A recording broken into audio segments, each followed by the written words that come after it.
Hey, this is video game composer Tommy Tellerico, and you are watching my second favorite reviews show, Bonus Stage.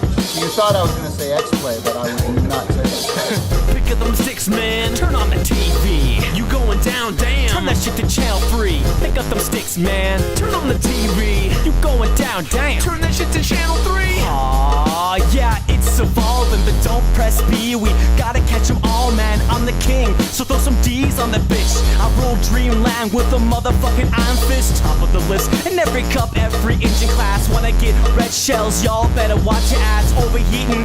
I get revved up, and when I get XP, y'all know I get leved up. Gotta say, I got my rings and ring man. Welcome back. This is episode 15 of the Bonus Stage. We're your hosts. I'm Jeff Ward. I'm Tom Higgins. And this week we're going to be taking a look at 3 games. Wolfenstein on the Xbox 360, Batman Arkham Asylum on the 360 as well, and Shadow Complex on the Xbox Live Arcade. Just so you know, right off the bat, we are starting a new format for the show. Not going to get into it in detail. You'll figure it out once you start watching the show. It's pretty obvious. And we're going to start things off with Wolfenstein. You know, me and Tom have liked this game for quite a while. You know, I play Wolfenstein 3D on my iPhone all the time. It's a great game, but this is completely different. Other than the main character and shooting Nazis. The same character, forever. Yeah. It's a first-person shooter with a little bit of an adventure roaming aspect to it. A little bit. Is really nice. It kind of breaks the pace of the game a little bit. Yeah. Which may or may not be to its credit. I mean, it's got things that exploration, you know, needed to find certain objects, but it's not, you know, forced or anything. You can just, you know, keep going mission to mission. Yeah. It's up to you whether you take advantage of it. Mm-hmm. And audio-wise, great ambience for the most part. The orchestral score is pretty good. It doesn't really feel like, you know, this music should be associated with the environment, but it does a great, you know, job of, you know, putting you in a creepy mood, because a lot of the game is dealt with the quote-unquote supernatural. When the action heats up, the music definitely kicks into high gear and kind of makes you feel like more badass. Yeah, the music is forgettable, though. You'll forget about it really quick once you actually start, you know, getting into fights. It drowns out really quick through the sound of the weapons. Yeah. Which I guess it's going to happen in any game, but the weapons do sound really good, though. I mean, they sound really crisp, and for the most part, they sound quite realistic, especially, you know, when you're popping clips out of your Car 98. I always like the sound of that. That's really the only reason I use that gun. It's just because when popping off rounds, it sounds really cool. Yeah. The fidelity, though, it's like there are some parts that are, you know, the sound does pop in and out, and the volume kind of changes erratically. I'm not sure if that's a bug or if that's just, you know, it was built in the game like that. Maybe I'm hearing it wrong. But, you know, when it gets loud, the noise gets really fuzzy, and sometimes it's kind of hard to make out what people are saying. Yeah. But, you know, for the most part, it's decent, and that's basically going to be this review. Is the game is decent. Moving on to graphics, though. The graphics are average at best. I mean, it's nothing fancy. It's your generic brown, blown-out German town. Yep. It's just very boring, very bland. A lot of reused textures every, 5 steps. Yeah, it does repeat after a long time. There are some interesting textures and effects on some of the visuals in... definitely in the Veil. The Veil is the most noticeable.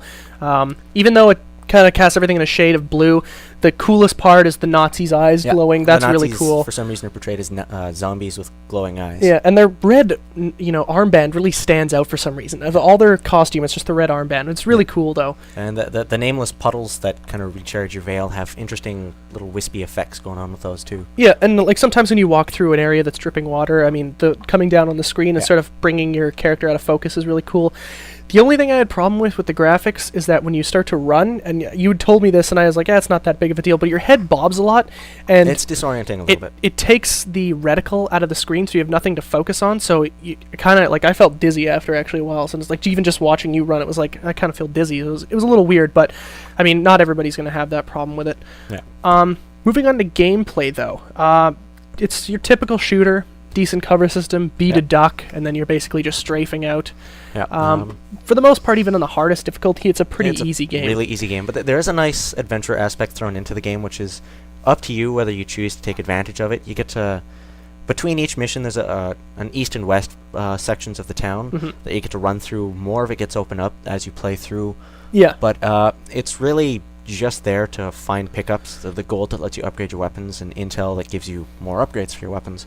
So it's up to you whether you take advantage to it. It's obviously... And then tomes, which upgrade your powers in the Veil. It's obviously better to take advantage of it, but you It's don't not have to. You necessary. can just run straight. Yeah, level you could beat the game without finding any of the stuff. I mean, actually, if you didn't find gold, it would be a little harder to purchase upgrades, other than, just getting money for beating the level. But, I think that your weapons are, decent enough that you could take them stock and probably breeze through the game on normal, even on easy. Yeah, I'm playing on hard, and it's really not... There are a few times in firefights where I feel like you just, you feel like a huge badass going into, what is it called? The Mire, which is, the slow motion mode in the Veil. And then all of a sudden you just get... everybody's just, shooting you, and you get really overwhelmed, and you have to, run to cover really quickly and just, hide, and then your health goes back to normal. Yeah, no health bar in this one again. You still have the same fading red on your screen. Yeah, it kind of looks like Call of Duty World at War. I think it's on the Havoc engine. I'm not sure if it was modeled after World at War, but it's very similar. The AI is very dumb, too, for the most part. All the Nazi guys... pretty dumb. But the higher-ups, the guys who have, the 3 big things on, you got to shoot those things and then they blow up, or... The assassins are a real pain in the ass. That's... The assassins are real easy. Just sidestep and shoot them in the back. Yeah. That one part, but, I can never see an assassin quick enough to know that, he's coming, and then I end up getting killed really quickly. There was a couple assassin parts where I was getting really pissed off, but... The enemy's kind of shaky.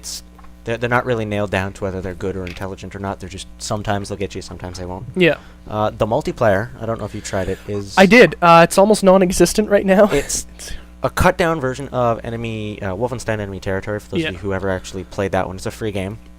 When you get into it, you find a lot of players who are dedicated to actually playing the game. Yeah. Unfortunately, though, a lot of the achievements for the game are set to... multiplayer. Xbox Live's multiplayer. Yeah. Or PlayStation 3's trophy multiplayer stuff. So it forces you to play multiplayer, and it also forces you to stay in a lot of the maps till the round is done, which is a half hour. They're way too long. They're way too long. Half hour is way... If the match is going to be team deathmatch, up to a certain amount of limit, but not 30 minutes. Have it in Call of Duty where it's 750 points. I can see a capture the flag lasting longer if the two teams are really good and they're really vying for the spot.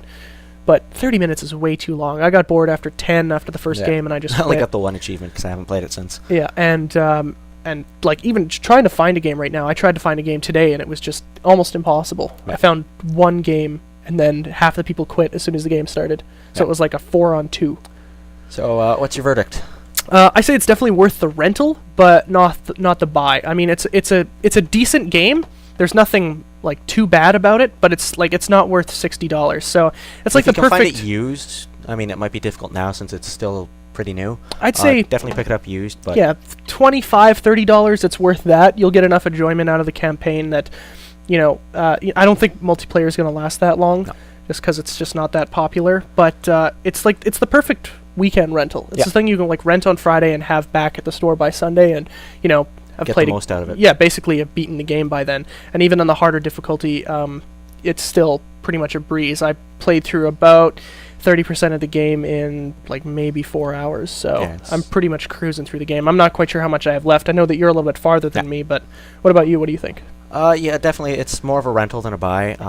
Like I said, if you can find it used, just pick it up used. It's not worth the $60, and the game isn't going to last very long, and the multiplayer, as Jeff said, is really cut and dry. Unfortunately, a lot of games suffer from the Halo syndrome, where if it's not Halo, it doesn't play well. Yeah, or now Call of Duty. But a lot of people are just and the next game we'll talk about didn't do this, and obviously the game is just amazing because of that. But they feel well, we can't market this campaign at $60, so we'll put multiplayer on it, and we'll charge $60 for it, which is ridiculous. But that's what a lot of people are doing now. It's just this tacked on and this is definitely just tacked on.